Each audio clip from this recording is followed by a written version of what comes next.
नमस्कार दोस्तों, कैसे हैं आप सब लोग। उम्मीद है आप सब अच्छे होंगे। आज हम आपके सामने लेकर आए हैं जो हमारी सीरीज चल रही है उत्तर प्रदेश स्पेशल की।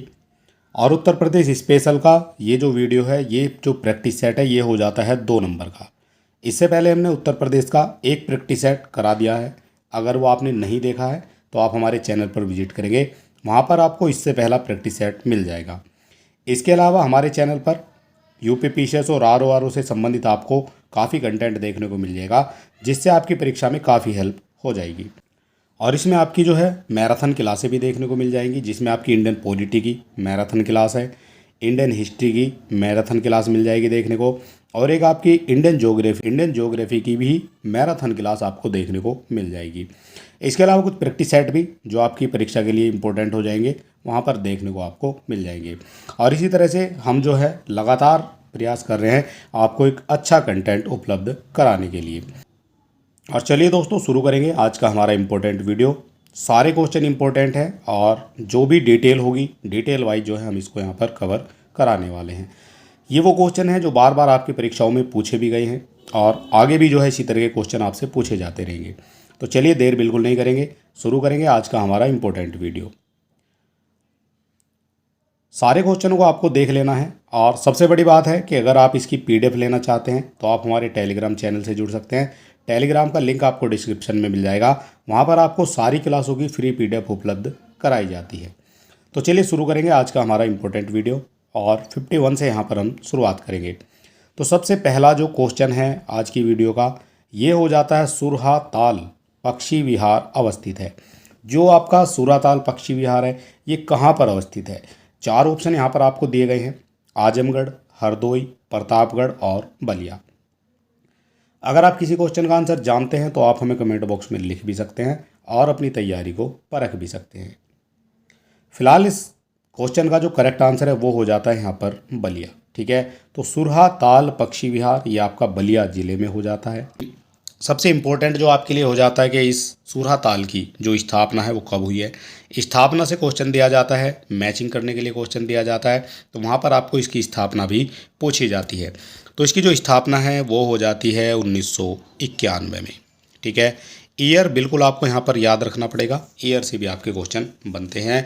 और इसका अगर क्षेत्रफल आपसे पूछा जाएगा तो वो हो जाता है 34.13 वर्ग किलोमीटर।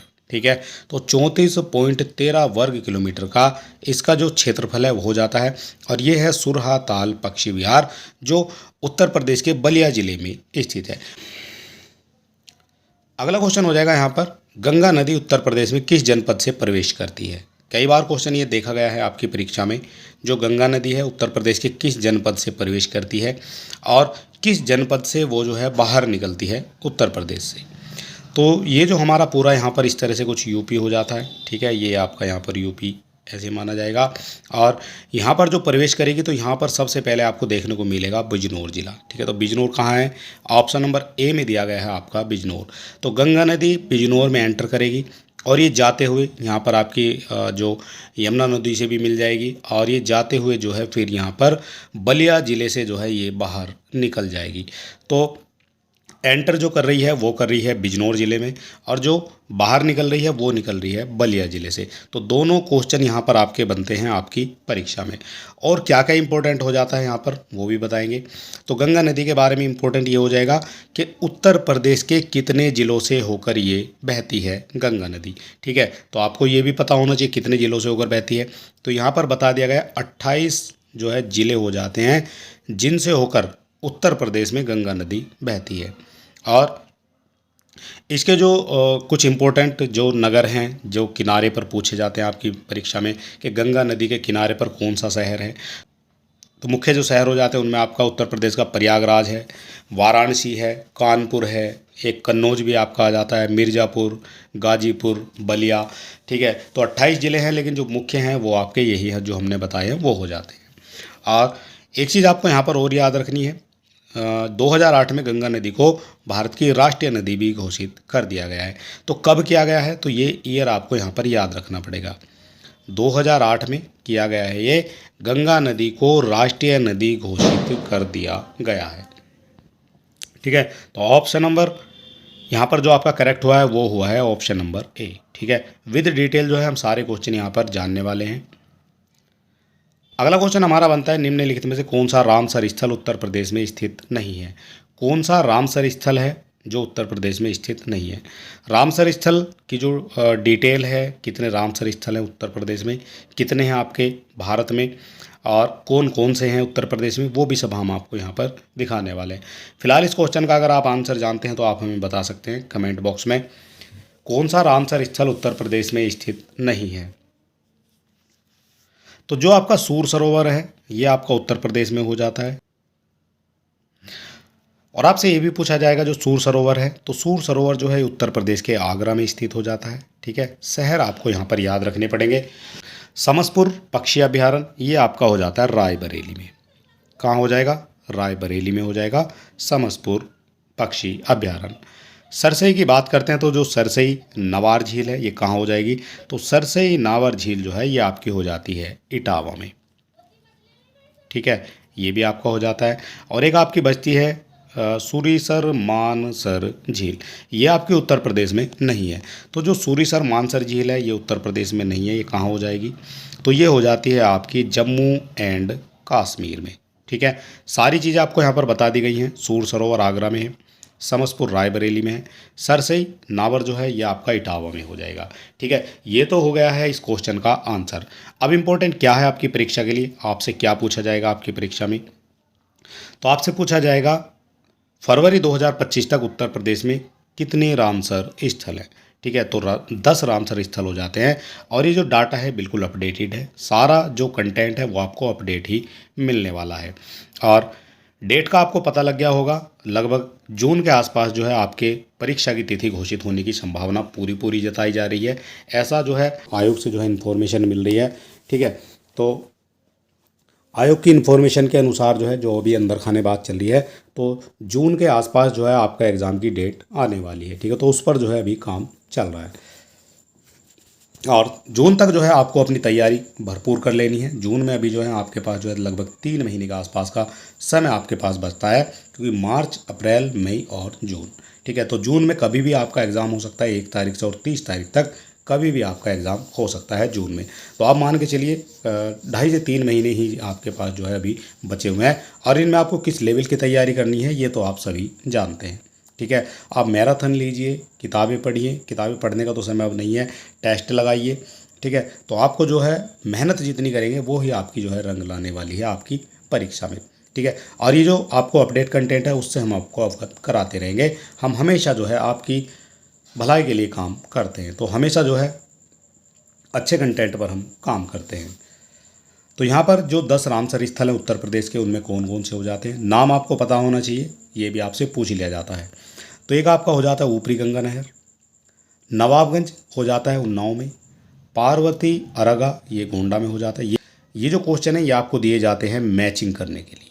ठीक है, एक तरफ आपकी जो है स्थान दे दिया जाएगा और एक तरफ आपके इनके नाम दे दिए जाएंगे, आपसे जो है मैचिंग करने के लिए फिर ये क्वेश्चन दिया जाएगा। तो नवाबगंज हो जाता है उन्नाव में, पार्वती अरंगा जो है ये गोंडा में हो जाता है, समन जो है ये मैनपुरी में हो जाता है, समसपुर रामसर स्थल ये आपका रायबरेली में हो जाता है।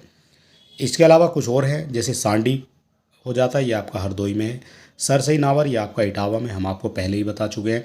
बखीरा वन्यजीव अभ्यारण्य ये आपका हो जाता है संत कबीर नगर में, और हैदरपुर जो वेटलैंड है ये आपका हो जाएगा बिजनौर में। ठीक है, ये बाद में बने हैं तो ये भी आपको देख लेने हैं।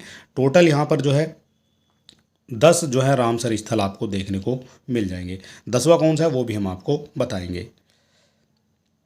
अगला क्वेश्चन यहाँ पर बनता है, भारत में फरवरी 2025 तक 89 रामसर साइटें उपलब्ध हो गई हैं। तो भारत में कितनी हैं ये भी आपका लेटेस्ट डाटा है। तो 89 रामसर साइटें देखने को मिलेंगी आपकी पूरे भारत में। और थोड़ा सा इसके बारे में जानने की कोशिश करेंगे, क्योंकि यहाँ से भी आपके क्वेश्चन जो है बन जाते हैं। जैसे रामसर, जिसे 2 फरवरी 1971 को कैस्पियन सागर के तटीय तट पर स्थित ईरानी शहर रामसर में अपनाया गया था। क्वेश्चन आपका यहीं पर बन सकता है, रामसर शहर जो है किस देश का हो जाएगा, ये आपसे पूछा जा सकता है। तो एक ईरानी शहर हो जाता है, ईरान का शहर हो जाता है रामसर, जहाँ से इसकी शुरुआत हुई है। और भारत की बात करेंगे इसके अलावा, 2 फरवरी 1971 को तो ये जो है ईरान में रामसर में अपनाया गया था, और इसके अलावा 1 फरवरी 1982 को इसको लागू कर दिया गया था भारत में। और इसके अंतर्गत जो है अंतर्राष्ट्रीय महत्व की आर्द्र भूमियों को रामसर स्थल के रूप में घोषित कर दिया जाता है। ठीक है, जितनी भी मिलती हैं वो बढ़ती जा रही हैं। अभी रामसर स्थल जो है, अभी कुछ समय पहले हमारे यहाँ 80 थे, अब 89 हो गए हैं। ठीक है, तो इस तरह से जो है ये बढ़ते हुए जा रहे हैं। विश्व आर्द्रभूमि दिवस जो है हर साल 2 फरवरी को मनाया जाता है। तो विश्व आर्द्रभूमि दिवस जो है हर साल मनाया जाता है 2 फरवरी को। और ये जो 2 फरवरी है ये आपसे पूछी जाती है, 2 फरवरी 1971। साल 2025 में विश्व आर्द्रभूमि दिवस की जो थीम है वो इम्पोर्टेंट हो जाती है, क्योंकि आपकी परीक्षा में ये जो है क्वेश्चन बन सकता है। तो इसकी जो थीम है 2025 में ये हो जाती है हमारे साझा भविष्य के लिए आर्द्र भूमियों की रक्षा। ठीक, हमारे साझा भविष्य के लिए आर्द्र भूमियों की रक्षा, ये हो जाता है इसका जो है थीम 2025 की। इसके बाद यहाँ पर हमारा जो अगला क्वेश्चन बनता है वो बनता है निम्नलिखित में से कौन सी नदी उत्तर प्रदेश राज्य से प्रभावित नहीं होती है।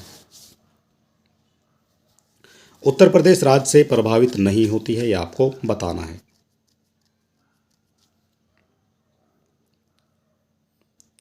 और यहाँ पर ये जो 9 आपकी रामसर साइटें दिखाई गई हैं, 10वीं कौन सी है ये आप हमें कमेंट बॉक्स में बता सकते हैं। ये आपका जो है होमवर्क यहाँ पर दिया जा रहा है। ठीक है, तो हम तो आपको कमेंट बॉक्स में बता देंगे, लेकिन आपको भी जो है कोशिश करनी है, 10वीं आपको सर्च करनी है कौन सी हो जाती है 10वीं रामसर साइट उत्तर प्रदेश की। इसके बाद हमारा जो अगला क्वेश्चन बनता है ये बनता है निम्नलिखित में से कौन सी नदी उत्तर प्रदेश राज्य से प्रवाहित नहीं होती है। उत्तर प्रदेश में प्रवाहित नहीं होती है, और इसमें 3 ऐसी हैं जो उत्तर प्रदेश में देखने को मिलेंगी आपकी, और एक है जो आपकी उत्तर प्रदेश में प्रवाहित नहीं होती है। तो यहाँ पर जो है सोन नदी जो है ये आपकी उत्तर प्रदेश से होकर बहती है, हिंडन नदी है ये भी आपकी उत्तर प्रदेश से होकर बहती है, और शारदा जो है ये भी आपकी उत्तर प्रदेश में देखने को मिल जाएगी। लेकिन जो कोसी नदी है ये आपकी उत्तर प्रदेश में देखने को नहीं मिलती है। ये कहाँ की है, तो ये हो जाती है बिहार की एक फेमस नदी। ठीक है, तो बिहार की हो जाएगी कोसी, और आपका जो करेक्ट आंसर है वो हो जाता है यहाँ पर सी। ठीक है, तो कोसी जो है ये आपकी उत्तर प्रदेश से होकर नहीं बहती है। इसके अलावा यहाँ पर दिखाई गई हैं उत्तर प्रदेश की कुछ प्रमुख नदियाँ, उत्तर प्रदेश की प्रमुख नदियाँ। तो यहाँ पर हो जाएगी गंगा है, यमुना है, गोमती, रामगंगा, सरयू, घाघरा, सोन, केन, चंबल, बेतवा।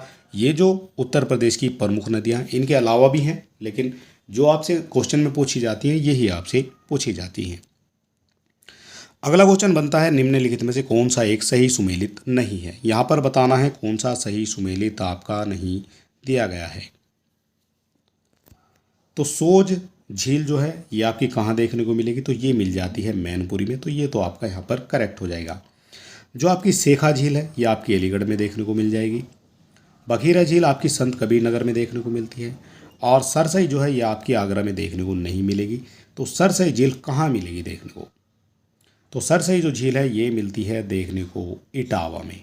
ठीक है, तो आपसे पूछा गया था कौन सा यहाँ पर सुमेलित नहीं है, तो केवल डी हो जाएगा जो आपका सुमेलित नहीं दिया गया है। और यहाँ पर उत्तर प्रदेश की कुछ प्रमुख झीलों के नाम दिए गए हैं जिनसे आपके क्वेश्चन बन सकते हैं। तो सबसे पहले हो जाता है जो बखीरा झील है, ये संत कबीर नगर जिले में स्थित हो जाती है। मैचिंग करने के लिए जैसे ये क्वेश्चन दिया गया है इसी तरह से क्वेश्चन आपके बनते हैं। रामगढ़ ताल और चिल्लू आताल जो है ये आपकी गोरखपुर जिले में स्थित हो जाती है। नवाबगंज झील और कुंद्रा समुद्र ये आपकी हो जाती है उन्नाव जिले में। करेला और इजोटा झील ये लखनऊ जिले में स्थित है। बैती, अजगरा और नुया झील ये कहाँ है, तो ये हो जाती है आपकी प्रतापगढ़ जिले में। ये वो झीलें हैं जिनसे आपके क्वेश्चन हर बार परीक्षाओं में पूछे जाते हैं। सुरहताल ये बलिया जिले में स्थित हो जाती है। मोती और गौर झील ये रामपुर जिले में स्थित हो जाती है। शुक्रताल ये आपका मुजफ्फरनगर जिले में स्थित हो जाती है। और एक होती है मदन सागर झील, ये महोबा जिले में स्थित आपकी हो जाएगी। और यहाँ कहा गया है उत्तर प्रदेश की जो सबसे बड़ी झील है ये हो जाती है गोविंद वल्लभ पंत सागर झील, जो सोनभद्र जिले में स्थित है। तो ये भी आपको पता होना चाहिए, इम्पोर्टेंट ये क्वेश्चन आपका माना जाएगा, यहीं से आपके क्वेश्चन भी पूछे जाते हैं। अगला क्वेश्चन हमारा यहाँ पर दिखाया गया है, निम्नलिखित में से कौन सुमेलित नहीं है। यहाँ पर भी पूछा गया है कौन सुमेलित नहीं है। इसी तरह से सुमेलित करने के लिए मैचिंग के क्वेश्चन आपको दिए जाते हैं। तो गंगा जो है ये आपकी वाराणसी में देखने को मिल जाएगी, ये तो आपका यहाँ पर करेक्ट हो जाएगा। जो गंगा के किनारे है वो हो जाता है वाराणसी। गोमती नदी के किनारे आपका सुल्तानपुर देखने को मिल जाएगा। कोसी के किनारे जो है ये आपका गोरखपुर नहीं है, तो ये आपका यहाँ पर गलत हो जाएगा। गोरखपुर किस नदी के किनारे है, कई बार आपका क्वेश्चन बना है, तो ये बनता है राप्ती नदी के किनारे। ठीक है, आपसे पूछा गया था कौन सा सुमेलित नहीं है, तो सी हो जाएगा जो आपका सुमेलित नहीं है। और यहाँ पर सरयू जो है ये आपका अयोध्या जो है इसके किनारे पर हो जाएगा। सरयू नदी के किनारे पर आपका अयोध्या हो जाएगा। ठीक है, तो इस तरह से आपका जो करेक्ट आंसर है वो बन जाता है यहाँ पर ऑप्शन नंबर सी। और यहाँ कहा गया उत्तर प्रदेश की जो प्रमुख नदियों के किनारे बसे शहर हैं वो भी आपको पता होना चाहिए। ये तो आपने यहाँ पर क्वेश्चन में देख लिए, अभी आपको बाकी दिखा देते हैं कौन कौन से हैं जिनसे आपके क्वेश्चन बन सकते हैं। सबसे पहले यहाँ बात करेंगे गंगा नदी के बारे में। तो गंगा नदी के जो किनारे पर हैं, एक आपका वाराणसी हो जाता है, कानपुर, प्रयागराज, गाजीपुर, भदोही, हापुड़, बलिया और इलाहाबाद। ठीक है, तो ये प्रमुख नगर हैं जो गंगा नदी के किनारे पर देखने को मिल जाएंगे। इसके बाद आती है आपकी यमुना नदी। तो यमुना नदी ये होती है आपकी इलाहाबाद में, कौशाम्बी, हमीरपुर, बटेश्वर, आगरा, वृंदावन, मथुरा, ये सभी जो है आपके यमुना नदी के किनारे देखने को मिल जाएंगे। गोमती नदी के किनारे पर कौन कौन है, तो जैसे जौनपुर है, कई बार आपकी परीक्षाओं में पूछा गया है, सुल्तानपुर है, ये भी पूछा जाता है, और लखनऊ है, ये भी आपका गोमती नदी के किनारे पर स्थित है। सरयू नदी के किनारे पर कौन कौन है, तो सरयू पर अयोध्या, कई बार आपकी परीक्षाओं में पूछा जाता है, गोला हो जाता है, बेहड़, हलगज हो जाता है और बरहज हो जाता है। ये सभी आपके सरयू नदी के किनारे पर स्थित हो जाएंगे। इसके अलावा एक आती है राप्ती नदी, कई बार ये भी क्वेश्चन बनता है आपका, तो गोरखपुर और बरहज जो है ये राप्ती नदी के किनारे पर स्थित हो जाएंगे। ये तो बात हो गई है उत्तर प्रदेश की। अब यहाँ पर जानेंगे नदियों के किनारे बसे जो भारत के प्रमुख शहर हैं, किन किन नदियों पर बसे गए हैं जिनसे आपके क्वेश्चन यहाँ पर पूछे जाते हैं। जैसे हरिद्वार है, ये गंगा नदी के किनारे है, लखनऊ है, ये गोमती नदी के किनारे है, जौनपुर है, ये भी गोमती नदी के किनारे है, उज्जैन है, ये शिप्रा नदी के किनारे है, अहमदाबाद आपका हो जाता है साबरमती के किनारे, कई बार पूछा जाता है, वडोदरा विश्वामित्री नदी के किनारे, सूरत हो जाता है तापी नदी के किनारे, द्वारिका गोमती नदी के किनारे, और अजमेर जो है ये लूनी नदी के किनारे पर स्थित हो जाता है। तो ये सारे क्वेश्चन जो है कई बार आपकी परीक्षाओं में देखे जाते हैं। इसके बाद यहाँ पर हमारी बात आती है देवदरी और राजदरी। देवदरी और राजदरी जलप्रपात निम्नलिखित में से किस स्थान पर स्थित है। तो देवदरी और राजदरी जो जलप्रपात हैं ये निम्नलिखित में से किस स्थान पर स्थित हैं, ये आपको बताना है। तो इसका जो करेक्ट आंसर है ये हो जाता है चंदौली में। ठीक है, देवदरी है और राजदरी है जो जलप्रपात है चंदौली में देखने को आपको मिल जाएंगे। और यहाँ पर बात की गई है कुछ जो जलप्रपात उत्तर प्रदेश में है जो इम्पोर्टेंट है, उनकी यहाँ पर हम बात कर लेते हैं जिनके आपसे क्वेश्चन बनते हैं। तो सबसे पहले यहाँ दिखाया गया है लखनिया। तो सबसे पहले यहाँ पर आ जाता है आपका लखनिया। तो लखनिया हिल्स और वाटरफॉल ये वाराणसी से करीब 50 किलोमीटर दक्षिण में स्थित हो जाता है। लखनिया से एक बार आपका क्वेश्चन बना भी है। विंदम वाटरफॉल ये मिर्ज़ापुर ज़िले में हो जाता है वाराणसी के पास। राजदारी वाटरफॉल ये वाराणसी से 60 किलोमीटर की दूरी पर हो जाता है स्थित चंदौली में। इसके बाद यहाँ पर आ जाता है बोकरिया वाटरफॉल, ये मिर्ज़ापुर शहर से 9 किलोमीटर दूरी पर स्थित है। मुक्का वाटरफॉल ये उत्तर प्रदेश के सोनभद्र जिले में स्थित हो जाएगा। देवदारी जो वाटरफॉल है ये चंदौली के नौगढ़ जंगलों में है, ये अभी जो है क्वेश्चन में आपने देख ही लिया है। अगला क्वेश्चन यहाँ पर बनता है निम्नलिखित में से किस नदी का जल ग्रहण क्षेत्र सर्वाधिक है। जल ग्रहण क्षेत्र सर्वाधिक है वो कौन सी नदी हो जाएगी। तो जल ग्रहण क्षेत्र जो है जो सर्वाधिक है वो हो जाता है सोन नदी का। ठीक है, ऑप्शन नंबर बी यहाँ पर आपका करेक्ट हो जाएगा। और जो सोन नदी है ये आपकी अमरकंटक पहाड़ी के सोसा कुंड नामक स्थान से निकलती है और मध्य प्रदेश में बहने के बाद उत्तर प्रदेश के सोनभद्र में भी ये बहती है। ठीक है, तो सोनभद्र में भी आ जाएगी उत्तर प्रदेश के, और सोनभद्र से ये आपका इस तरह से सोनभद्र है, सोनभद्र से बहते हुए ये चली जाती है फिर बिहार में। ठीक है, तो ये भी आपको पता होना चाहिए ये जो है कहाँ से निकलती है। तो ये निकलती है अमरकंटक से, मध्य प्रदेश में होते हुए फिर ये आ जाती है सोनभद्र में, सोनभद्र को भी पार करती है और ये बिहार में प्रवेश कर जाती है और पटना के पास जाकर, ये बिहार में है पटना के पास, तो ये फिर गंगा में मिल जाती है। ठीक है, तो सोन नदी किस में मिल जाएगी, तो ये गंगा में मिल जाएगी जाकर। अगला क्वेश्चन बनता है निम्नलिखित में से कौन सा युग्म सुमेलित नहीं है। कौन सा युग्म है जो सुमेलित यहाँ पर नहीं दिखाया गया है। इस तरह से सुमेलित करने के लिए काफ़ी क्वेश्चन आपकी परीक्षाओं में देखे जाते हैं। तो यहाँ पर कहा गया है एक तरफ आपके जो नगर और कस्बे दिखाए गए हैं, एक तरफ आपकी नदियाँ दिखाई गई हैं। तो जो बिठूर है वो किस नदी के किनारे स्थित है, जो बिठूर है वो किस नदी के किनारे स्थित हो जाएगा, तो बिठूर हो जाता है ये आपका गंगा नदी के किनारे पर। गोरखपुर है, कई बार पूछा जाता है, राप्ती नदी के किनारे है। जो जौनपुर है ये आपका सही नदी के किनारे पर स्थित नहीं है, ये आपका यहाँ पर गलत हो जाएगा। तो जौनपुर किस नदी पर स्थित है, तो जौनपुर हो जाता है ये गोमती नदी पर स्थित। ठीक है, कई बार क्वेश्चन ये बनता है। और जो कौशाम्बी है ये आपका यमुना नदी के किनारे पर स्थित हो जाएगा, तो ये तो आपके यहाँ पर करेक्ट हो जाएंगे। आपसे पूछा गया कौन सा सुमेलित नहीं है, तो सी हो जाएगा, जो आपका यहाँ पर सुमेलित नहीं दिया गया है।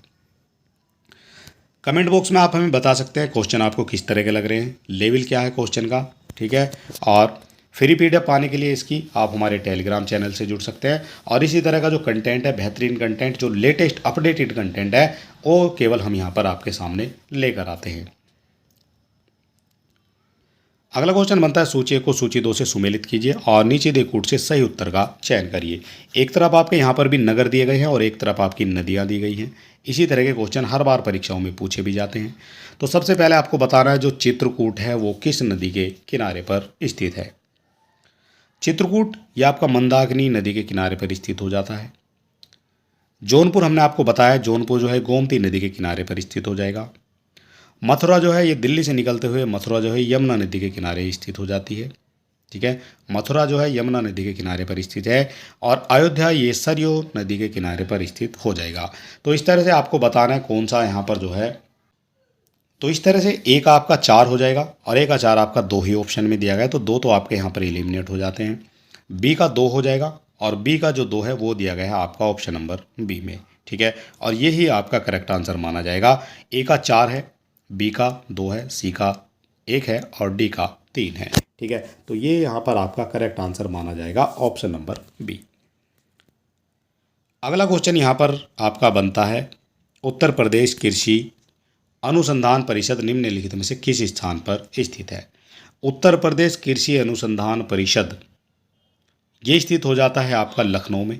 ठीक है, इंपॉर्टेंट क्या है आपकी परीक्षा के लिए, तो उत्तर प्रदेश कृषि अनुसंधान संस्थान का जो मुख्यालय ये लखनऊ में है, इसकी स्थापना आपसे पूछी जाएगी। तो स्थापना हो जाती है 14 जून 1989 को हो जाती है इसकी स्थापना लखनऊ में। ठीक, तो इम्पोर्टेंट आपका यहाँ से एक क्वेश्चन बनता है, तो लखनऊ में हो जाता है उत्तर प्रदेश कृषि अनुसंधान परिषद। अगला क्वेश्चन बनता है उत्तर प्रदेश में कृषक समृद्धि आयोग का जो गठन है वो किस वर्ष में हुआ था।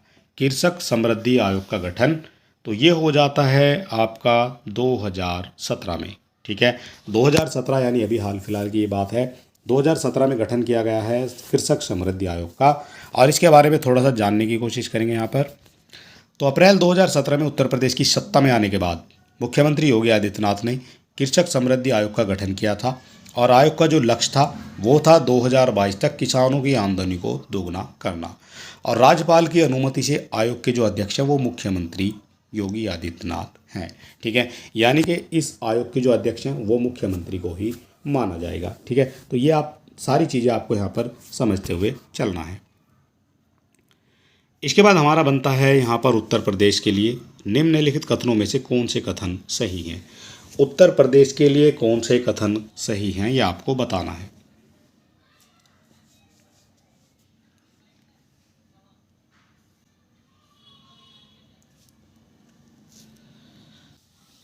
सबसे पहला कथन देखते हैं, भारत में गन्ना उत्पाद का सबसे बड़ा हब है।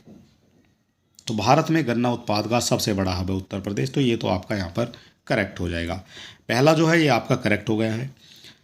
भारत का उच्चतम दूध उत्पादक प्रदेश है उत्तर प्रदेश, तो ये भी आपका करेक्ट यहाँ पर हो जाएगा। भारत में चावल का सबसे बड़ा उत्पादक है, तो ये आपका यहाँ पर गलत हो जाएगा। भारत में चावल का सबसे बड़ा उत्पादक आपका होता है पश्चिमी बंगाल, और जो उत्तर प्रदेश है ये आता है यहाँ पर दूसरे नंबर पर। चावल के उत्पादन में, तो ये तो आपका यहाँ पर गलत हो जाएगा।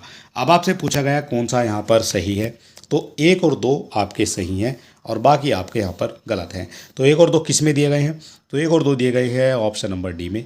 सिर्फ 1 और 2 आपके यहाँ पर सही हो जाएंगे, ठीक है। तो ये आपका यहाँ पर करेक्ट आंसर माना जाएगा। और इसके बारे में थोड़ा सा यहाँ पर जानने की कोशिश करेंगे।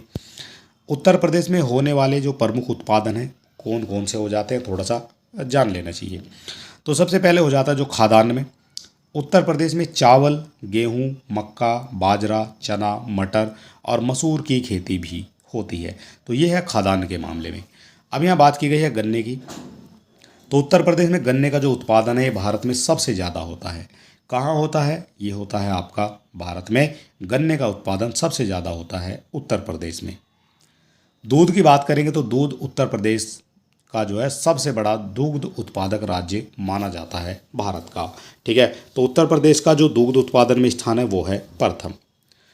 यहाँ बात करेंगे सब्जियों की, तो उत्तर प्रदेश में पाइटेड लौकी, मटर, आलू, कस्तूरी, तरबूज, कद्दू का उत्पादन सबसे ज़्यादा मात्रा में किया जाता है, ठीक है। तो ये बात आ जाती है यहाँ पर सब्जियों की। अब यहाँ एक नया क्वेश्चन बनता है यहाँ पर शहद का। तो उत्तर प्रदेश में जो शहद का उत्पादन है सबसे ज़्यादा होता है, सबसे ज़्यादा होता है शहद का उत्पादन, और ये होता है उत्तर प्रदेश में।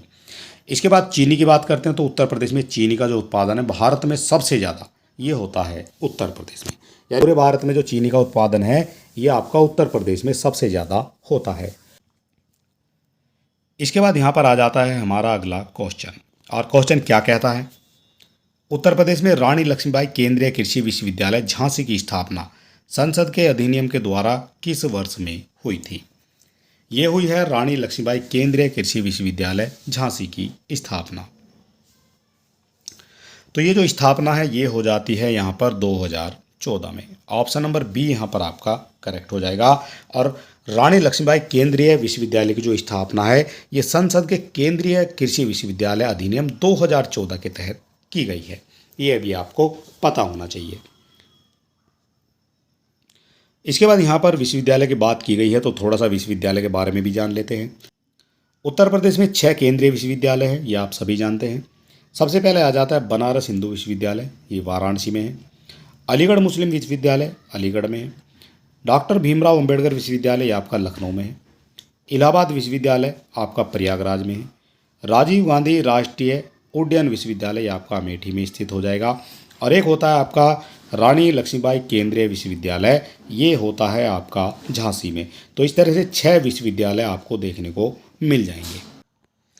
अगला क्वेश्चन हमारा बनता है खाद्य प्रसंस्करण उद्योग मंत्रालय की एक जिला एक उत्पाद योजना के संदर्भ में सूची 1 को सूची 2 से सुमेलित करना है और कूट से जो है सही उत्तर का आपको चुनाव करना है। तो यहाँ पर बात की गई है ODOP के बारे में, यानी वन डिस्ट्रिक्ट वन प्रोडक्ट के बारे में। तो ये हो जाता है उत्पाद आ जाते हैं एक तरफ आपके आ जाते हैं जिले। तो सबसे पहले यहाँ पर जो है लहसुन है ये आपका किस जिले से संबंधित है, तो जो लहसुन है ये आपका आ जाता है मैनपुरी से संबंधित, ठीक है। तो लहसुन आपका मैनपुरी से हो जाएगा। प्याज की बात की गई है ये आपकी हो जाती है गाजीपुर की। मिर्च की बात करते हैं तो मिर्च आपकी आ जाती है देवरिया में, और हल्दी आ जाती है आपकी ललितपुर में। इस तरह से आपका जो करेक्ट बनेगा 1 का 2, और 1 का 2 केवल एक ही ऑप्शन में दिया गया है। बी का 3 हो जाएगा, सी का 4 हो जाएगा और डी का हमारा 1 हो जाएगा। तो ऑप्शन नंबर बी जो है यहाँ पर करेक्ट आपका माना जाएगा। अगला क्वेश्चन बनता है निम्न राज्यों में कौन ट्यूबवेल सिंचाई के क्षेत्र में सर्वोच्च है। ट्यूबवेल से सिंचाई के क्षेत्र में सर्वोच्च है वो कौन सा हो जाएगा। तो यहाँ पर हम उत्तर प्रदेश स्पेशल की बात करें तो आंसर जो है यहाँ पर उत्तर प्रदेश ही हमें लगा देना है, ठीक है। ट्यूबवेल सिंचाई के मामले में जो टॉप पर है वो हो जाता है आपका उत्तर प्रदेश। और यहाँ पर कहा गया है उत्तर प्रदेश में भारत का सबसे अधिक नलकूप सिंचाई क्षेत्र है उत्तर प्रदेश। और उत्तर प्रदेश में जो पहला नलकूप लगा था वो लगा था 1930 में। तो उत्तर प्रदेश में खोदा गया था पहला नलकूप, ठीक है। और ये पहला था इसलिए इम्पोर्टेंट भी यहाँ पर माना जाएगा। 1930 में जो है ये लग जाता है। अगला क्वेश्चन बनता है हमारा यहाँ पर यूपी में पशु प्रोटीन का प्रति उपभोग व्यक्ति उपभोग कितना है। यूपी में पशु प्रोटीन का प्रति व्यक्ति जो उपभोग है वो कितना है। तो प्रति व्यक्ति उपभोग है ये हो जाता है यहाँ पर 5 ग्राम। ऑप्शन नंबर बी यहाँ पर आपका करेक्ट हो जाएगा। अगला क्वेश्चन हमारा उत्तर प्रदेश में परंपरागत भूमि मापन की इकाई है। उत्तर प्रदेश में जो भूमि को मापते हैं वो किस तरह से मापते हैं? कनाल में, मारला में, बीघा में या फिर धुर में? तो उत्तर प्रदेश की जो भूमि की मापन की इकाई है वो हो जाती है यहाँ पर बीघा। ऑप्शन नंबर सी यहाँ पर आपका करेक्ट हो जाएगा। और यहाँ पर बताया गया है उत्तर प्रदेश में 1 बीघा जमीन में लगभग की यहाँ पर बात करेंगे 3025.03 वर्ग गज होते हैं। अगर तो ये हो जाते हैं 2500 से 2832 वर्ग मीटर के आसपास यहाँ पर बनते हैं। ठीक है, तो मीटर में हो जाते हैं आपके 2500 से 2800 तक, और 3025 वर्ग गज होते हैं अगर गज की बात करते हैं।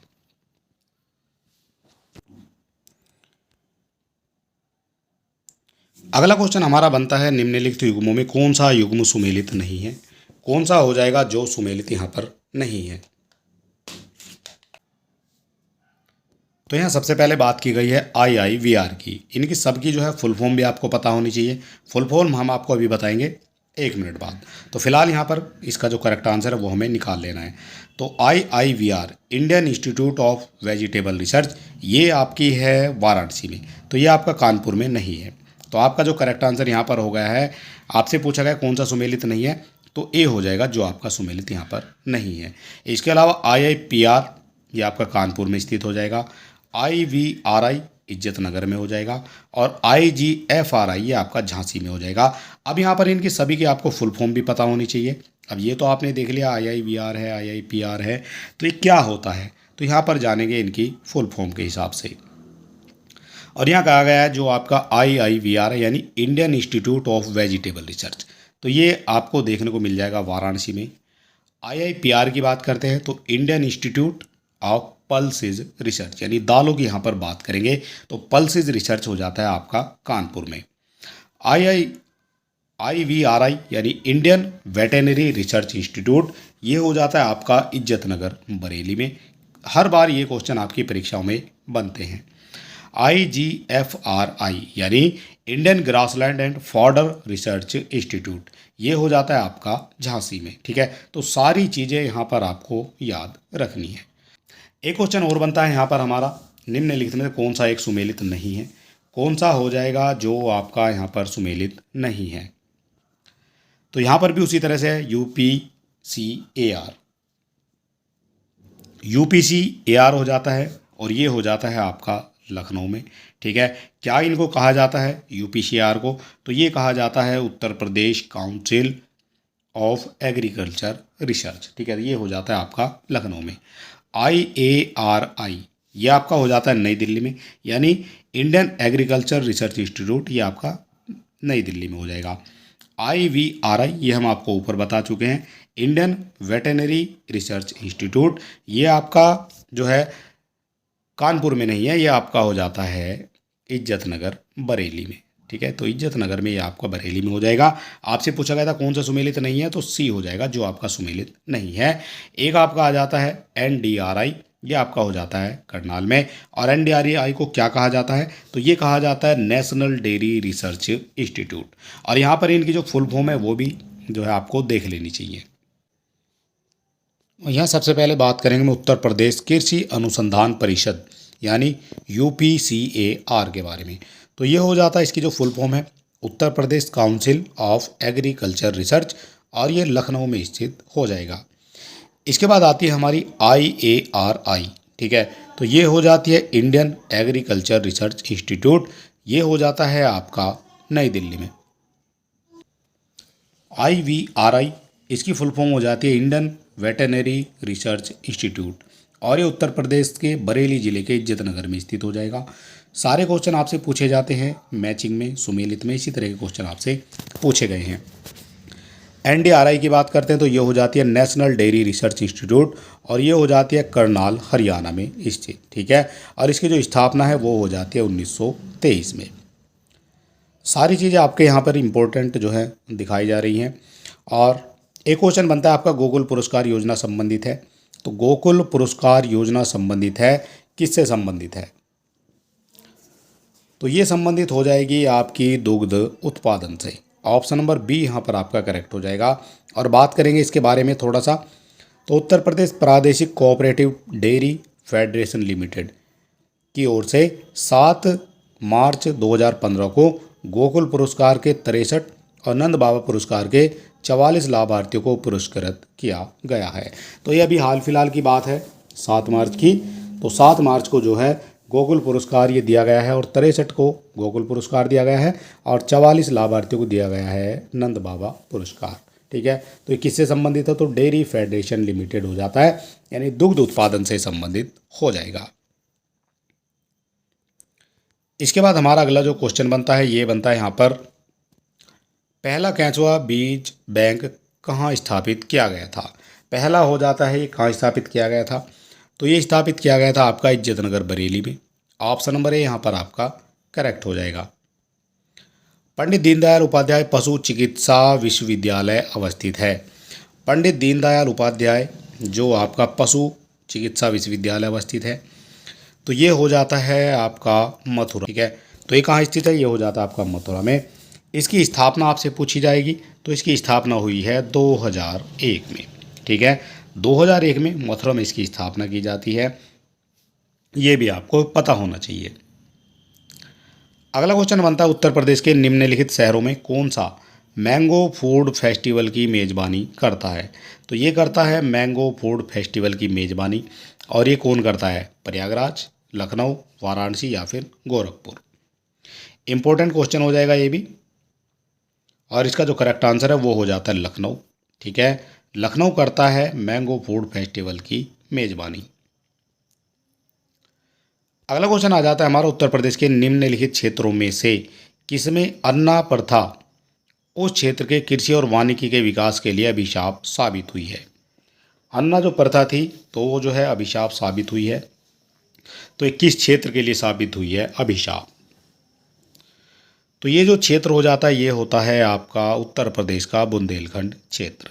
ठीक है, उत्तर प्रदेश का जो बुंदेलखंड क्षेत्र है तो उसमें आपकी अन्ना प्रथा है, और अन्ना प्रथा क्या हो जाती है? तो जब चैत मास में फसल कट जाती है, चैत में कटती है आपकी फसल और खेत जो है खाली हो जाते हैं, उस समय जानवरों को खेतों में खुला छोड़ दिया जाता है। ठीक है, तो इसको जो है अन्न प्रथा कहा जाता है, और ये कृषि और वानिकी के जो विकास होता है उसके लिए एक प्रकार से अभिशाप साबित हुई है। ठीक है, तो ये भी आपको पता होना चाहिए। ऑप्शन नंबर बी यहाँ पर आपका करेक्ट हो जाएगा। अगला क्वेश्चन हमारा यहाँ पर बनता है, उत्तर प्रदेश में सर्वाधिक प्रतिशत कर्मचारी नियोजित हैं, तो किस क्षेत्र में सर्वाधिक जो प्रतिशत कर्मचारियों का है वो किस क्षेत्र में है? कृषि में, सेवा में, उद्योग में या फिर उद्योग और सेवा में? आपको बताना है यहाँ पर इसका करेक्ट आंसर क्या हो जाता है। तो इसका जो करेक्ट आंसर है वो हो जाएगा यहाँ पर कृषि क्षेत्र में सर्वाधिक प्रतिशत कर्मचारियों का है जो कर्मचारी नियोजित हैं कृषि क्षेत्र में। तो उत्तर प्रदेश में पूछा गया था आपसे, तो उत्तर प्रदेश में उत्तर प्रदेश जो है कृषि प्रधान राज्य है, ये आप सभी जानते हैं, और इसमें जो सबसे ज़्यादा कर्मचारी लगे हुए हैं वो लगे हुए हैं कृषि के कार्य में। तो परसेंट की बात करते हैं तो ये हो जाता है 59.3%। ठीक है, इतने लोग जो हैं कृषि कार्य में लगे हुए हैं उत्तर प्रदेश में। अगला क्वेश्चन बनता है, यूपी की प्रमुखता तिलहनी फसल है, प्रमुखतम जो आपकी तिलहनी फसल है वो कौन सी हो जाएगी?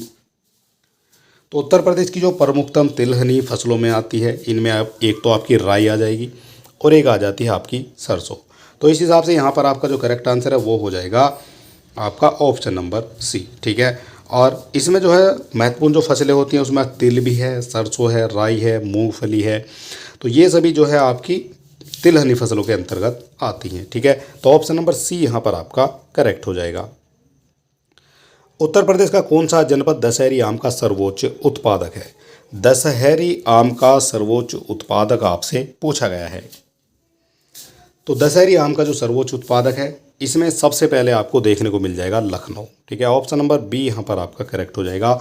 लखनऊ में सबसे ज़्यादा दशहरी आम का उत्पादन होता है। ठीक है, सारे क्वेश्चन इंपॉर्टेंट है और इसी तरह के क्वेश्चन आपसे पूछे जाते रहे हैं।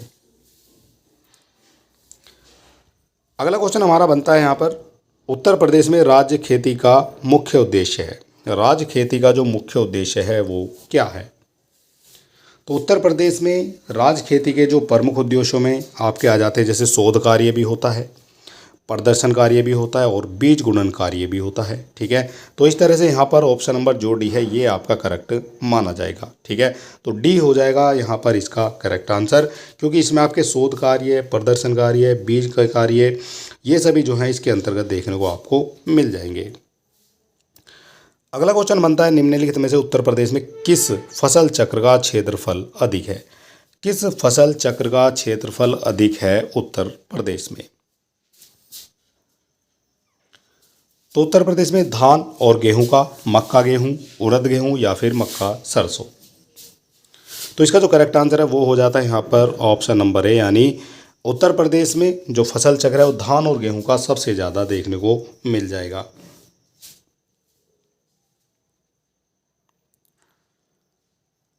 अगला क्वेश्चन हमारा बनता है यहाँ पर उत्तर प्रदेश को भारत का शक्कर का कटोरा क्यों कहा जाता है? उत्तर प्रदेश को कहा जाता है भारत का शक्कर का कटोरा, वो क्यों कहा जाता है? इसे स्पष्ट करने के लिए निम्नलिखित कथनों पर विचार आपको करना पड़ेगा। तो चलिए देख लेते हैं, विचार कर लेते हैं निम्नलिखित कथनों पर। और यहाँ पर जो सबसे पहला कथन दिया गया है,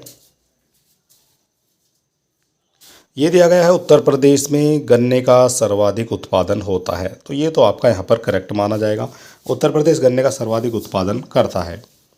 दूसरा हो जाएगा उत्तर प्रदेश में गन्ना अभियांत्रिकी शिक्षा संस्थान है। उत्तर प्रदेश में गन्ना अभियांत्रिकी शिक्षा संस्थान है, तो ये भी आपका यहाँ पर करेक्ट हो जाएगा। उत्तर प्रदेश में चीनी मिलों की जो संख्या है वो सर्वाधिक है, तो ये कहीं ना कहीं यहाँ पर गलत हो जाएगा। और यहाँ पर कन्फ्यूज होने की आवश्यकता आपको बिल्कुल नहीं है, क्योंकि चीनी मिलों की जो सर्वाधिक संख्या है वो है आपकी महाराष्ट्र में सबसे ज़्यादा, और दूसरे नंबर पर आ जाता है आपका उत्तर प्रदेश। ठीक है, तो ये भी ऑफिशियल जो आंकड़े हैं वो आपके सामने यही हैं। लेकिन अभी कुछ दिन पहले जो है एक खबर आई थी, उसमें ये कहा गया था कि उत्तर प्रदेश में जो है महाराष्ट्र से ज़्यादा जो है चीनी मिलें हैं, लेकिन ये ऑफिशियल जो है भी आपको देखने को नहीं मिला है। और जो क्वेश्चन बनता है वो आपका बनता है ऑफिशियल आंकड़ों के अनुसार। ठीक है, तो ये चीज़ आपको समझनी है। उत्तर प्रदेश हो सकता है पहले नंबर पर है चीनी मिलों में, लेकिन ऑफिशियल आपके पास कोई भी इंफॉर्मेशन उसकी अभी नहीं है। तो इस हिसाब से तीसरा जो है ये आपका यहाँ पर गलत माना जाएगा। और उत्तर प्रदेश में गन्ना उत्पादकों की संख्या सर्वाधिक है, तो ये भी आपका करेक्ट हो जाएगा। उत्तर प्रदेश में केवल गन्ना उत्पादन के क्षेत्र में जो है सबसे ज़्यादा हो जाएगा, लेकिन चीनी मिलों की संख्या महाराष्ट्र में सबसे ज़्यादा है। ठीक, तो इस तरह से आपके 3 जो है ये आपका गलत हो जाएगा, और बाकी 1, 2 और 4 ये आपके यहाँ पर सही हो जाएंगे। तो 1, 2, 4 किस में दिखाए गए हैं? तो ये दिखाए गए हैं आपके ऑप्शन नंबर सी में। ठीक है, ये हो जाएगा यहाँ पर इसका करेक्ट आंसर। अगला क्वेश्चन पूछा जाता है कौन सा राज्य भारत का शक्कर का प्याला कहलाता है? कौन सा राज्य है शक्कर का प्याला कहलाता है? तो शक्कर का जो प्याला कहलाएगा वो कहलाएगा यहाँ पर आपका उत्तर प्रदेश। ठीक है, ऑप्शन नंबर डी जो है यहाँ पर आपका करेक्ट माना जाएगा। आंवले का सर्वाधिक उत्पादन करने वाला जिला कौन सा है? आंवले का सर्वाधिक उत्पादन करने वाला जिला, कई बार क्वेश्चन बनता है यहाँ से सुमेलित करने के लिए भी। ये क्वेश्चन कई बार आपकी परीक्षाओं में देखा गया है। तो आपसे पूछा गया है आंवले का सर्वाधिक उत्पादन करने वाला जिला कौन सा है? तो आंवले का जो सर्वाधिक उत्पादन करता है वो करता है आपका प्रतापगढ़। और प्रतापगढ़ कहाँ दिखाया गया है? तो ये दिखाया गया आपका ऑप्शन नंबर बी में। ठीक है, ये हो जाता है इसका यहाँ पर करेक्ट आंसर। अगला क्वेश्चन हमारा उत्तर प्रदेश में खरीफ फसल की बुआई होती है। जो खरीफ फसल है उसकी जो बुआई होती है वो कब होती है? ठीक है, 4 ऑप्शन आपको दिए गए हैं। अगर आप किसी क्वेश्चन का आंसर जानते हैं तो आप हमें कमेंट बॉक्स में लिख सकते हैं और अपनी तैयारी को परख सकते हैं, आपकी तैयारी कितनी है। ठीक है, आप कहाँ स्टैंड कर रहे हैं, आपको कितनी और आवश्यकता है तैयारी करने की। तो फिलहाल जो इसका करेक्ट आंसर है, खरीफ की फसल की बात हो रही है यहाँ पर, और खरीफ की फसल की जो बुआई होती है वो होती है जून और जुलाई में। ठीक है, ऑप्शन नंबर सी यहाँ पर आपका बिल्कुल करेक्ट माना जाएगा। और जो आपकी जून जुलाई में जो खरीफ की बुआई होती है इसमें आपकी कौन कौन सी फसलें देखने को मिलती हैं ये भी आपको पता होना चाहिए। तो इसमें सबसे जो मुख्य फसलें होती है उसमें आपकी ज्वार आती है, फिर आपका बाजरा भी उसी समय जो है लगाया जाता है, और एक आपका धान भी जून जुलाई में ही लगाया जाता है। ठीक है, तो इस तरह से ऑप्शन नंबर सी जो है यहाँ पर आपका करेक्ट हो जाएगा। और जब हम बात कर रहे हैं फसलों की, तो फसलों के बारे में थोड़ा सा हमें जानना पड़ेगा, जिसमें आपकी 3 तरह की फसलें देखी जाती हैं। इसमें आपकी रबी की फसलें हैं, खरीफ की फसलें हैं और जायद की फसलें हैं। तो सबसे पहले जो देखी जाएगी वो देखी जाएगी हमारी रबी की फसल। तो रबी की फसलें मानसून की बारिश ख़त्म होने के बाद सर्दियों में बोई जाती है। जब मानसून आता है जून जुलाई वाला, उसके बाद वो ख़त्म होता है अक्टूबर नवंबर में, उस समय जो है ये फसलें बोई जाती हैं। इसको कहा जाता है रबी की फसल। इन का जो फसल मौसम है ये अक्टूबर से अप्रैल तक चलता है। ठीक है, अक्टूबर नवंबर में ये लगाई जाती हैं और मार्च अप्रैल में जो है इनको काट लिया जाता है। ठीक है, तो इसमें जो आपकी देखने को मिलेगी, सबसे पहले आपकी गेहूं मिल जाती है, सरसों भी देखने को मिलती है। तो इस तरह की फसलें यहाँ पर देखने को आपको मिल जाएंगी। ये सभी जो है आपकी रबी की फसल के अंतर्गत आती हैं। इसके बाद यहाँ पर कुछ और इम्पोर्टेंट पॉइंट दिए गए हैं जिनमें रबी की फसलों के उदाहरण हैं, जैसे गेहूँ है, जौ है, सरसों है, जई है, चना है, अलसी, मटर, ये सभी जो है आपकी रबी की फसलें के अंतर्गत आएगी। और रबी की फसलों की जो कटाई है लोहड़ी और बैसाखी जैसे त्योहारों के दिनों में होती है। तो ये आप सभी जानते हैं, जो लोहड़ी आती है और बैसाखी आती है तो उस दिनों में जो है इस रबी की फसल की कटाई की जाती है। इसके बाद दूसरी जो हमारी फसल बनती है वो बनती है खरीफ की फसल। अब खरीफ की फसल जो है कब से कब तक आती है? तो खरीफ की जो फसलें हैं मानसून पर निर्भर होती है। मानसून पर निर्भर कैसे होती है? तो इनका जो फसल मौसम है वो जुलाई से अक्टूबर तक चलता है और उस समय जो है आपकी जो मानसून जो है वो चलता है। और खरीफ की फसलों के जो उदाहरण हैं उनमें आपकी चावल है, मक्का है, बाजरा है, रागी, दाल है, सोयाबीन है, मूंगफली है। तो ये सभी जो है आपका खरीफ की फसल के अंतर्गत आपको देखने को मिल जाएगी। ठीक है, तो ये कब की बात है? तो ये बात हो जाती है जिस समय हमारा मानसून जो है चलता है और मानसून पर ही ये निर्भर होती हैं सारी फसलें। इसके बाद जो हमारी तीसरी फसल है वो आ जाती है जायद की फसल। ठीक है, तो जायद की जो प्रमुख मुख्य रूप से मार्च से जून तक उगाई जाने वाली हो जाती हैं ये गर्मियों की फसलें। ठीक है, तो मार्च से जून तक उगाई जाने वाली गर्मियों की फसलें मानी जाती हैं जायद की फसलें और ये गर्मियों में होती है। तो जायद की फसलों के जो उदाहरण हो जाएंगे, गर्मियों में क्या क्या देखने को मिलता है? तो तरबूजा मिलता है, खरबूजा, खीरा, करेला, कद्दू, गन्ना, एक गवार आ जाती है, स्ट्रॉबेरी, अरहर, मसूर और कुछ दालें भी होती हैं। ठीक है, तो ये सभी जो है आपको देखने को मिल जाएगी जायद की फसलों में। और जायद की जो फसल है ये आती है आपकी गर्मियों में। ठीक है, तो इतनी भी आपको यहाँ पर बात पता होनी चाहिए। तो तीन तरह की जो फसलें हैं वो तीनों तरह की फसलें हमने आपको यहाँ पर बता दी हैं। अब जो हमारा अगला क्वेश्चन बनता है वो बनता है उस जनपद को चिन्हित कीजिए जिसमें जानवरों के लिए पॉली क्लिनिक नहीं है। जानवरों के लिए पॉली क्लिनिक नहीं है, तो जानवरों के लिए जो पॉली क्लिनिक नहीं है आपका, तो ये हो जाता है झांसी में। लखनऊ में है, मुजफ्फरनगर में भी है और गोरखपुर में भी है, लेकिन झांसी में देखने को नहीं मिलेगा आपका पॉली क्लिनिक। ठीक है, और एक चीज़ और आपको पता होना चाहिए, जो उत्तर प्रदेश है इसमें ये 2025 की हम यहाँ पर बात कर रहे हैं। ठीक है, मार्च 2025 तक उत्तर प्रदेश में लगभग 2200 पशु चिकित्सा अस्पताल हैं इस समय। ठीक है, तो ये भी आपको पता होना चाहिए, क्वेश्चन आपका कहीं से भी बन सकता है। तो उत्तर प्रदेश में लगभग की यहाँ बात की गई है 2200 पशु चिकित्सा अस्पताल मौजूद हैं। अगला क्वेश्चन बनता है भारत में उत्तर प्रदेश जिस पैदावार का सबसे बड़ा उत्पादक है वह कौन सी है? खाद्यान्न है, दलहन है, तिलहन है या फिर मसाले? सबसे बड़ा जो पैदावार में उत्पादक है वो कौन सा है, किस में है? खाद्यान्न में है, दलहन में, तिलहन में या फिर मसालों में? तो उत्तर प्रदेश जो उत्पादित करता है सबसे ज़्यादा वो करता है खाद्यान्न में। ठीक है, तो खाद्यान्न में जो है सबसे बड़ा उत्पादक माना जाता है आपका उत्तर प्रदेश। और यहाँ बात की गई है, थोड़ा सा यहाँ पर डाटा दिखाया गया है जो आपका लेटेस्ट है। तो प्रदेश का देश के खाद्यान्न उत्पादन में 17.45% जो है योगदान है। पूरे देश की बात यहाँ पर हम कर रहे हैं। पूरे देश में गन्ने का जो प्रतिशत है उत्तर प्रदेश में वो होता है 41.28% गन्ना उत्तर प्रदेश में होता है पूरे देश का। यहाँ पर दिखाया गया है गेहूं का प्रतिशत, तो गेहूं का जो प्रतिशत है ये हो जाता है 28.74%। पूरे देश का गेहूं देखने को मिल जाएगा उत्तर प्रदेश में। और यहाँ बात की गई है दूध की, तो दूध में आपका 16.97% जो है पूरे देश में उत्तर प्रदेश का स्थान रखता है। और चावल की बात करते हैं तो चावल में हो जाता है ये 12%। तिलहन में हो जाता है 3.40% का योगदान। तो ये सारे जो योगदान है ये है आपके पूरे देश में। भारत में जो योगदान देता है उत्तर प्रदेश। ठीक है, तो इस तरह से आप इसको याद रखेंगे। ये सारी जो ये आपका डाटा है, जो कंटेंट है, इसकी पूरी पीडीएफ जो है आपको टेलीग्राम चैनल पर मिल जाएगी। आप जो है हमारे टेलीग्राम चैनल से जुड़ सकते हैं। और अगर अभी तक आपने हमारे चैनल को सब्सक्राइब नहीं किया तो आप सब्सक्राइब कर सकते हैं, वीडियो को अपने दोस्तों में भी शेयर कर सकते हैं। इसके बाद हमारा जो दूसरा पॉइंट आता है वो आता है आम के अंतर्गत देश का 21% जो हिस्सा है वो आता है पूरे देश का उत्तर प्रदेश में। और अगर यहाँ वजन की बात करें, वेट की बात करते हो तो ये होता है पूरा 45.51 लाख मीट्रिक टन उत्पादन होता है, जो पूरे देश में प्रथम स्थान पर आएगा। तो आम के उत्पादन में पूरे देश में उत्तर प्रदेश जो है ये प्रथम माना जाएगा। अब यहाँ बात आती है आपकी अमरूद की। तो अमरूद के अंतर्गत देश का जो है ये 22.89% जो है कवर करता है पूरे देश का उत्तर प्रदेश। और यहाँ पर बात करेंगे तो 9.28 लाख मीट्रिक टन का उत्पादन करता है। और अमरूद के उत्पादन में भी पहले स्थान पर ही उत्तर प्रदेश आपका देखा जाता है। इसके बाद हमारा जो इम्पोर्टेंट है क्वेश्चन बनता है आंवला से। तो आंवला के अंतर्गत देश का जो है 35.76% क्षेत्र देखने को मिल जाएगा। 35.76% का उत्पादन करता है उत्तर प्रदेश।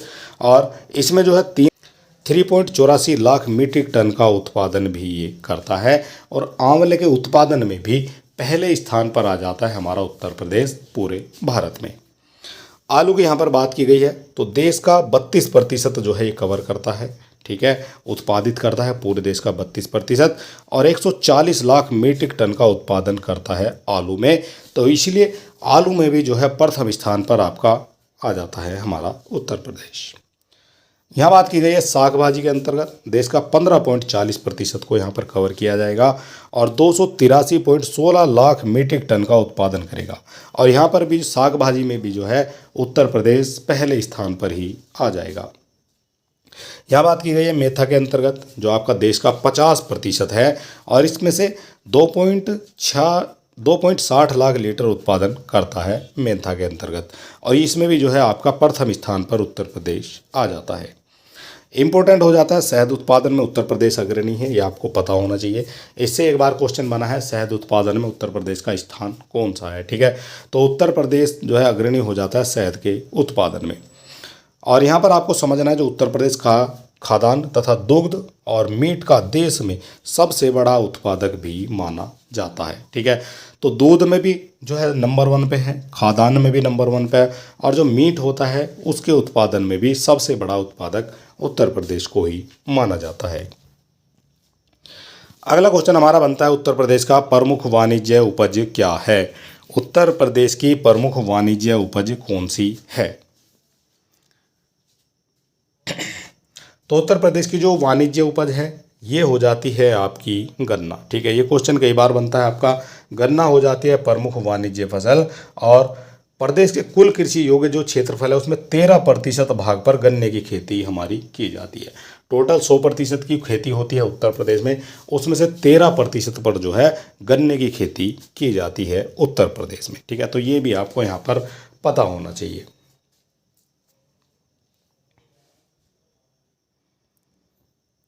अगला क्वेश्चन हमारा बनता है देश की कुल कृषि योग्य भूमि का कितना प्रतिशत उत्तर प्रदेश में स्थित है। देश की कुल कृषि योग्य भूमि का कितना प्रतिशत उत्तर प्रदेश में स्थित है।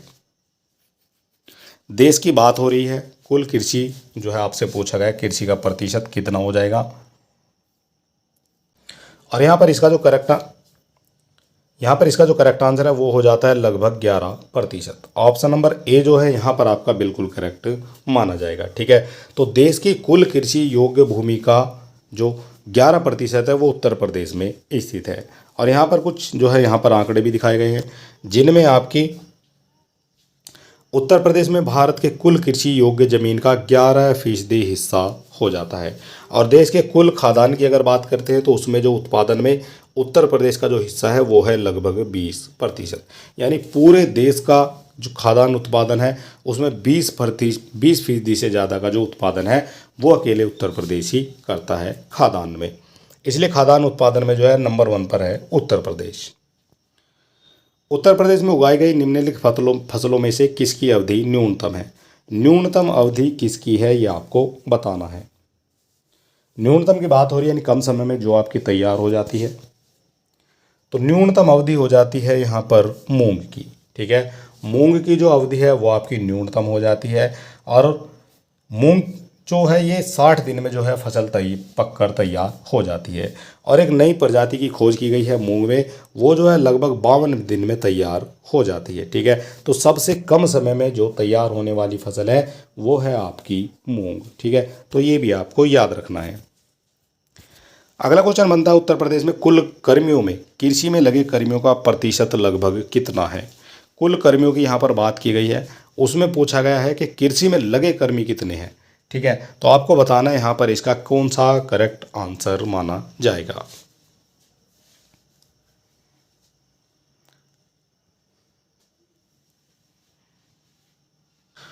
तो यहाँ पर भी आपके जो है सारे ऑप्शन जो हैं ये आपके यहाँ पर गलत दिखाए गए हैं। ठीक है, इसका जो करेक्ट आंसर है वो क्या हो जाता है, तो इसका करेक्ट आंसर यहाँ पर दिखाया गया है 59.3%। कृषि उत्तर प्रदेश की जो है अर्थव्यवस्था का आधार माना जाता है। ठीक है, ये भी आपको पता होना चाहिए। और जनसंख्या 2011 के अनुसार उत्तर प्रदेश में कृषि क्षेत्र में सर्वाधिक जो आपकी जनसंख्या नियोजित है, और वो है आपकी यहाँ पर 59.3%। तो ये जो आंकड़े हैं आपके, ये हैं 2011 की जनगणना के अनुसार। और राज्य के कुल कर्मचारियों में जो किसान हैं वो हो जाते हैं 29.0%। ठीक है, और इसमें कृषि श्रमिकों की बात करेंगे तो ये हो जाते हैं 30.3%। ठीक, तो टोटल यहाँ पर हो जाते हैं आपके 59.3%। इस तरह से आप जो यहाँ पर याद रख सकते हैं। अगला क्वेश्चन बनता है उत्तर प्रदेश में केसर का जो उत्पादन है ये किया जाता है। कहाँ किया जाता है उत्तर प्रदेश में केसर का उत्पादन? तराई क्षेत्र में, पर्वतीय क्षेत्र में, मैदानी क्षेत्र में, या फिर पठारी क्षेत्र में? तो ये जो आपका क्वेश्चन है ये यहाँ पर गलत दिखाया गया है, क्योंकि जो केसर का जो उत्पादन है ये होता है जलवायु जहाँ पर अच्छी होती है। तो जलवायु के अनुसार जो है केसर का उत्पादन होता है, और केसर के उत्पादन के लिए जलवायु उत्तर प्रदेश में स्थित नहीं है। लेकिन फिर भी कुछ क्षेत्रों में जो है इसको छोटी मोटी खेती की जाती है। बड़े स्तर पर जो है केसर की खेती उत्तर प्रदेश में देखने को नहीं मिलती है। और यहाँ पर कहा गया है ये जो सारे आपके ऑप्शन हैं यहाँ पर गलत हो जाते हैं। उत्तर प्रदेश के कुछ क्षेत्रों में जो केसर की खेती की जाती है उनमें आपके बुंदेलखंड हो जाता है, मैनपुरी है, नोएडा है। इन क्षेत्रों में जो है कुछ छोटे लेवल पर जो है केसर की खेती की जाती है। ठीक है, तो ऑप्शन जो है यहाँ पर आपके सारे गलत माने जाएंगे। अगला क्वेश्चन बनता है उत्तर प्रदेश में कृषि उत्पादन बढ़ाने में कौन सा कारक सबसे अधिक प्रभावी है। कृषि क्षेत्र में उत्पादन बढ़ाने में कौन सा कारक सबसे अधिक प्रभावी माना जाता है? तो सबसे अधिक जो प्रभावी माना जाएगा कारक कृषि उत्पादन बढ़ाने में, तो वो हो जाता है आपका उन्नत किस्म के बीजों का बढ़ता प्रयोग। ठीक है, तो ये अगर आप उन्नत किस्म के बीजों का प्रयोग करेंगे तो आपकी जो फसलें हैं, जो आपका उत्पादन है वो जो है बढ़ जाएगा। ठीक है, तो इस तरह से ऑप्शन नंबर ए जो है यहाँ पर आपका करेक्ट माना जाएगा। अगला क्वेश्चन बनता है उत्तर प्रदेश के किस क्षेत्र में सोयाबीन की फसल मुख्यतः उगाई जाती है। उत्तर प्रदेश के किस क्षेत्र में सोयाबीन की फसल मुख्यतः उगाई जाती है? तो किस क्षेत्र में उगाई जाएगी जो आपकी फसल है सोयाबीन की? तो ये उगाई जाती है उत्तर प्रदेश के बुंदेलखंड क्षेत्र में। ठीक है, ऑप्शन नंबर डी यहाँ पर आपका बिल्कुल करेक्ट माना जाएगा। अगला क्वेश्चन बनता है हमारा निम्नलिखित में से किस दलहन फसल का क्षेत्रफल उत्तर प्रदेश में सर्वाधिक है। कौन सी दलहन फसल है जिसका क्षेत्रफल उत्तर प्रदेश में सर्वाधिक है?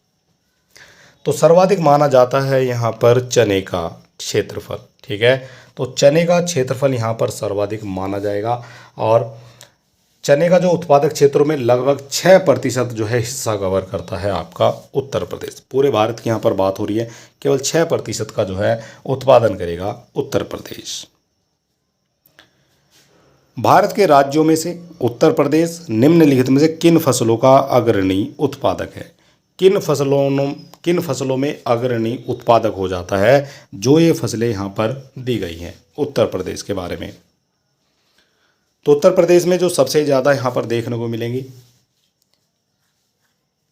इनमें आपकी गेहूं हो जाता है, आलू हो जाता है और गन्ना हो जाता है, और ये तीनों चीज़ें दी गई हैं आपकी ऑप्शन नंबर बी में। ठीक है, तो बी जो है ये आपका यहाँ पर करेक्ट आंसर माना जाएगा। ठीक है, आपसे पूछा गया था भारत के राज्यों में उत्तर प्रदेश निम्नलिखित में से किन फसलों का अग्रणी उत्पादक है? तो गेहूं में नंबर 1 पर आ जाता है उत्तर प्रदेश, आलू के उत्पादन में भी नंबर 1 पर आ जाता है और गन्ने के उत्पादन में भी नंबर 1 पर आ जाता है आपका उत्तर प्रदेश। अगला क्वेश्चन बनता है हमारा, उत्तर प्रदेश निम्नलिखित में से किन फसलों का देश में सबसे बड़ा उत्पादक है? उत्तर प्रदेश निम्नलिखित में से किन फसलों का देश में सबसे बड़ा उत्पादक माना जाता है? क्वेश्चन आपका जो है किसी भी तरह से आपसे पूछ लिया जाएगा तो यहाँ पर माना जाएगा आपका आलू के उत्पादन में जो है नंबर 1 पर माना जाएगा देश में, गन्ने में भी माना जाएगा। तो इस तरह से चावल में जो है दूसरा स्थान है उत्तर प्रदेश का और तंबाकू में भी जो है आपका पहले स्थान पर नहीं है। तो इस तरह से 1 और 3 आपका यहाँ पर करेक्ट आंसर माना जाएगा। और 1 और 3 किस में दिए गए हैं? तो 1 और 3 दिए गए हैं आपके ऑप्शन नंबर डी में। ठीक है, ये हो जाएगा यहाँ पर इसका करेक्ट आंसर। निम्नलिखित में से किन फसल के उत्पादन में उत्तर प्रदेश देश में प्रथम स्थान पर नहीं है? कौन सी फसलें? अभी तो आपने देखा जिन पर प्रथम स्थान पर है, अब आप देखेंगे जिसमें प्रथम स्थान पर नहीं है उत्तर प्रदेश। तो गेहूं में आपका हो जाता है प्रथम स्थान पर, जौ में भी आपका प्रथम स्थान पर हो जाता है और गन्ने में भी आपका प्रथम स्थान पर है, लेकिन चावल में जो है ये प्रथम स्थान पर नहीं है उत्तर प्रदेश। तो चावल में हो जाता है ये आपका सेकंड नंबर पर। ठीक है, दूसरे नंबर पर हो जाता है चावल के उत्पादन में, क्योंकि पहले नंबर पर आता है आपका पश्चिमी बंगाल। ठीक है, तो ये आपको यहाँ पर याद रखना है। और ये हो जाता है आज का हमारा जो है लास्ट क्वेश्चन नंबर 100। भारत में उत्तर प्रदेश का द्वितीय स्थान है किसके उत्पादन में? दूसरे स्थान पर आ जाता है किसके उत्पादन में? क्या गन्ना उत्पादन में दूसरे स्थान पर है? नहीं, गलत हो जाएगा। आलू के उत्पादन में दूसरे स्थान पर है? ये भी गलत हो जाएगा। गेहूं के उत्पादन में दूसरे स्थान पर है? ये भी गलत हो जाएगा। तो दूसरे स्थान पर है यहाँ पर धान के उत्पादन में। गन्ना, आलू और एक आपका गेहूं, इसमें हो जाता है उत्तर प्रदेश प्रथम स्थान पर। ठीक है, तो हमें उम्मीद है कि हमारे द्वारा जो कंटेंट दिया जा रहा है वो आपको अच्छा लग रहा है, वो आपको जो है पसंद आ रहा है और वो आपकी परीक्षा के लिए हेल्पफुल भी होने वाला है। अगर आप किसी तरह का सुझाव देना चाहते हैं हमारे वीडियो के बारे में, हमारे कंटेंट के बारे में, तो आप कमेंट बॉक्स में ज़रूर लिखें। हम जल्द से जल्द जो है उसका सुधार करने की कोशिश करेंगे। और चलिए दोस्तों, आज का जो हमारा वीडियो है ये समाप्त होता है। अगर अभी तक आपने हमारे चैनल को सब्सक्राइब नहीं किया है तो आप सब्सक्राइब कर सकते हैं, वीडियो को अपने दोस्तों में भी शेयर कर सकते हैं। और चलिए दोस्तों, मिलते हैं नेक्स्ट वीडियो में, तब तक के लिए नमस्कार, जय हिंद।